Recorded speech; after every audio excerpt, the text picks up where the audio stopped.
ना जी सर, भारत जोड़ो यात्रा की क्या तैयारी यहाँ से देख रहे हैं आप? मध्य प्रदेश के लिए बड़े सौभाग्य की बात है कि हमें उस ऐसी यात्रा में भागीदारी करने का मौका मिला है जो देश को मजबूती की तरफ ले जाने के लिए राहुल गांधी जी ने निकाली है। और इस यात्रा को निकालने के पीछे मकसद क्या था, ये तो आप लोगों को सबको मैं समझता हूँ काफ़ी डिटेल से पता चली है। आज परिस्थितियाँ हैं, लोकतंत्र को किस तरीके से कुचला जा रहा है, न्यायपालिका पर किस तरीके का प्रेशर डाला जा रहा है, जो हालात देश के हैं मैं समझता हूँ देश की आज़ादी के बाद इससे बुरे हालात देश के नहीं रहे। आज महंगाई की कोई बात नहीं कर रहा, बेरोजगारी की कोई बात नहीं कर रहा, भ्रष्टाचार की कोई बात नहीं कर रहा, मगर हालात को बिगाड़ने का प्रयास किया जा रहा है, आपस में बंटवारा करने का कोशिश की जा रही है। और जब कहीं सुनवाई नहीं हुई तो राहुल जी को मजबूरन भारत को जोड़ने के लिए निकलना पड़ा। भारत को हमेशा कांग्रेस से जोड़ा है, चाहे नेहरू जी हो, चाहे गांधी जी हो, चाहे इंदिरा जी हो, चाहे राजीव जी हो, चाहे सोनिया जी हो, चाहे राहुल गांधी जी हो, उन्होंने भारत को जोड़ने का बीड़ा उठाया। और हमारे लिए बड़े सौभाग्य की बात है कि 23 तारीख को बुरहानपुर की यात्रा आएगी और 23 तारीख को वहाँ से शुरुआत होकर 24 को यहाँ लखनऊ पहुँचेगी। फिर इससे आगे ऐसी 25, 26, 27 ऐसे आगे बढ़ते चले जाएंगे खरगोन होते हुए और इंदौर जाएगी, इंदौर से फिर उज्जैन और उज्जैन से आगर मालवा होकर राजस्थान की तरफ जाएगी 5 तारीख को। तो इसमें कितने लोग आने की उम्मीद है इस पूरी यात्रा में?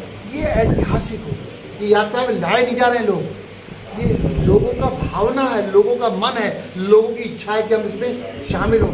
हजारों लोग हमारे संपर्क में आ रहे हैं कि हम आना चाहते हैं। तो ये इसका अंदाज़ा लगाना ये तो नामुमकिन है और मुझे ये विश्वास है कि एक ऐतिहासिक यात्रा होगी।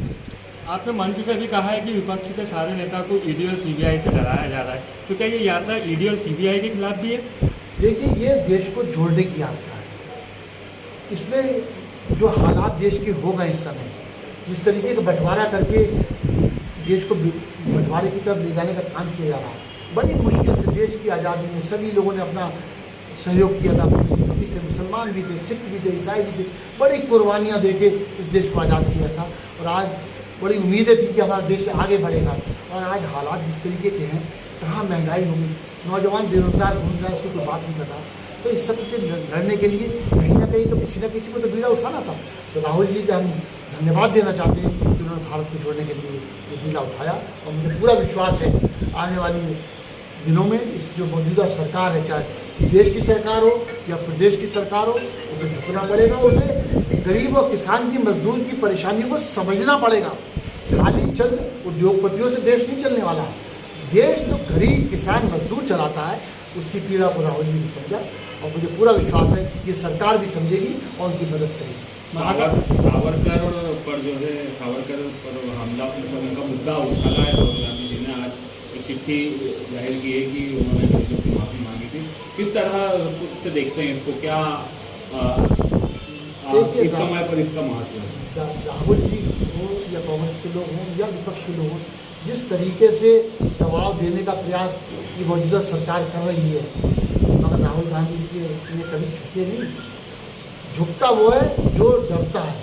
तो राहुल जी ने मुकाबला करा उसका, जो आपने देखा पिछले दिनों किस तरीके से ईडी के द्वारा उन्हें परेशान किया है। तो वो मुद्दा इसका नहीं है, ये भारत जोड़ो यात्रा का।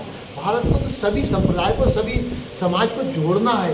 भारत कैसे प्रगति करे, कैसे आगे बढ़े, हम दुनिया में नंबर 1 बनने की कैसे लड़ाई लड़े, इसके लिए राहुल जी निकले हैं। ये सब बातें तो बहुत छोटी रह जाएंगी उसके सामने। और मुझे पूरा विश्वास है जिस तरीके से राहुल गांधी जी निकले और जिस तरीके से जन समर्थन मिल रहा है हर राजनीति का, हर कौम का, हर मज़हब का, हर समाज का, तो मुझे पूरा विश्वास है आने वाले वक्त में एक बहुत बड़ा बदलाव आएगा। वो हमें आपको सबको